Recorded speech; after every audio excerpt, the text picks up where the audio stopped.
Bagaimana cara menulis bab 1 sehingga bab 1 kamu bagus ya, bisa cepat di-ACC oleh pembimbing kalau itu bab 1 untuk proposal. Nah, simak terus sampai akhir.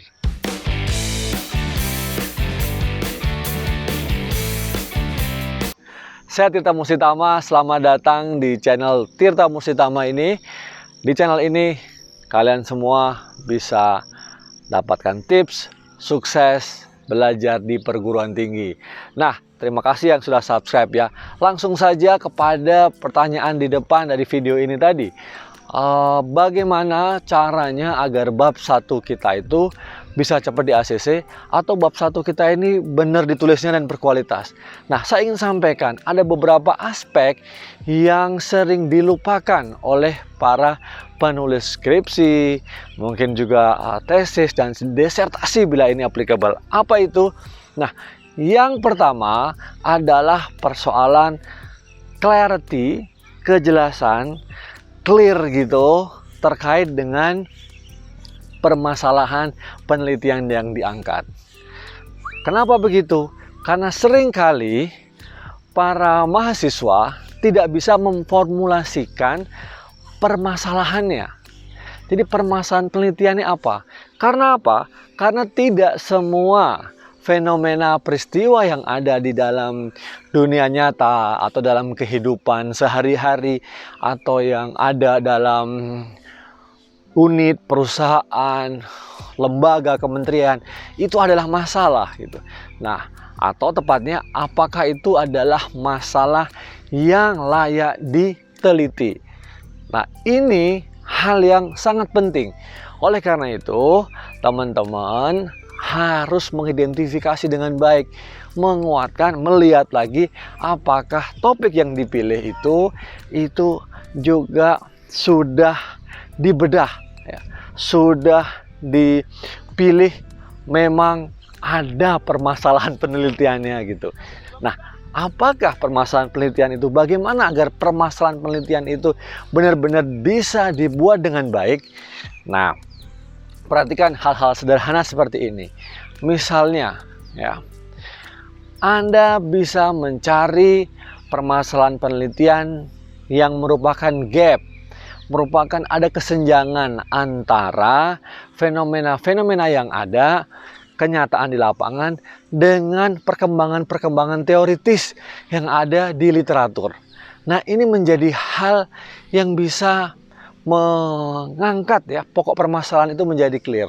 Karena apa? Karena itu dilihat beda nggak antara yang ada di dunia nyata atau apa yang diteorikan gitu, yang dipelajari mungkin di textbook, di buku-buku, di artikel itu dengan yang ada terjadi di lapangan. Kalau misalnya itu kalian bisa lihat ada terjadi perbedaan, terus apa kira-kira gitu? Apa kira-kira yang kemudian menjadikan itu berbeda?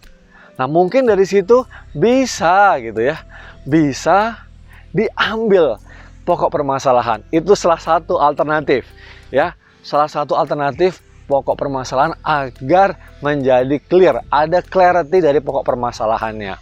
Nah, hal yang kedua adalah mencari dari lapangan, mencari permasalahan yang ada di industri, ada di lingkungan tempat kita bekerja, ada di lembaga-lembaga organisasi di mana mungkin kita tinggal atau kita beraktivitas.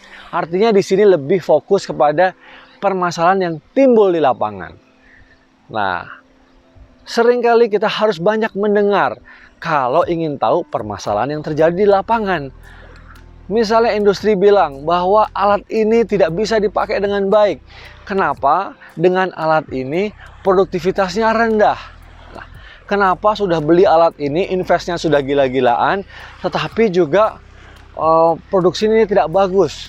Atau mungkin juga produknya bagus, tetapi kenapa salesnya nggak bagus gitu, masih merugi terus gitu. Nah, dari situ nanti Anda bisa mencari hal-hal, ya ini sekedar contoh problem based research ya. Suatu penelitian yang memang didasarkan pada masalah-masalah yang muncul di lapangan. Nah, jadi kita tidak bisa hanya sekedar ngarang-ngarang permasalahan penelitiannya itu. Jadi secara sederhana, permasalahan penelitian yang clear, yang bagus tadi, itu juga kalau kuat ya secara empirik gitu. Jadi permasalahannya bukan yang mengada-ada, bukan yang kemudian hanya berdasarkan imajinasi semata gitu. Apalagi khususnya untuk kalian yang belajar ilmu-ilmu yang lebih aplikatif. Nah, ini penting nih. Misalnya seperti ilmu bisnis, ya marketing, nah mungkin operation juga, ini untuk di area bisnis ya. Nah, tetapi bagaimana kalau misalnya teman-teman sosial humaniora lain, mungkin ada di hubungan internasional, ada di politik, ada kemudian sosiologi, antropologi, apalagi ilmu-ilmu itu gitu. Ilmu-ilmu itu langsung bersentuhan dengan masyarakat. Hidup, tumbuh, muncul di masyarakat. Oleh karena itu, pasti ya banyak banget persoalan-persoalan yang ada di lapangan. Nah, tentu apalagi berikutnya, Prof. Nah, berikutnya adalah cara penulisan, cara memformulasikan permasalahan itu. Nah, karena biasanya di bab 1 atau di pendahuluan jumlahnya nggak terlalu banyak. Jumlah halamannya atau juga bisa dikatakan jumlah katanya tidak terlalu besar. Sehingga cara menulis kamu harus padat, harus concise ya, singkat tetapi bisa mudah dimengerti. Nah, ini juga sesuatu yang menurut saya harus banyak latihan. Karena hindari ya penulisan-penulisan yang sifatnya panjang-panjang. Ada kecenderungan kalau panjang, halamannya banyak itu bagus. No, itu salah gitu. Karena para pembaca, baik itu apakah audiens secara luas ya, atau dalam konteks ini peneliti, penguji, pembimbing, pasti menginginkan hal yang jelas, bisa cepat dimengerti. Ketika baca kalimatnya jelas, ada subjek, ada predikat, ada objeknya ya. Kalimatnya bagus, menggunakan bahasa Indonesia yang baik dan benar. Nah, ini juga harus dilatih. Nah, apa tipsnya, apa triksnya untuk melatih penulisan yang baik? Nah, usahakan kalimat itu pendek-pendek. Kalimatnya jangan panjang-panjang gitu ya. Nah, tentu selain itu pastikan subjeknya jelas, predikatnya, objeknya jelas. Kalau ada keterangan, nah keterangannya juga harus jelas gitu. Nah, untuk memformulasikan permasalahan dalam bentuk kalimat, ini juga harus jelas.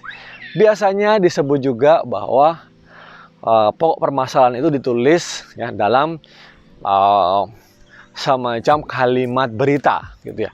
Harus dibedakan antara pokok permasalahan dengan pertanyaan penelitian. Nah, ini menjadi penting sekali. Formulasi pokok permasalahan mungkin bisa 2-3 kalimat gitu ya. Saya sukanya kalau bimbingan saya sering sebutkan itu biasanya 1 paragraf saja.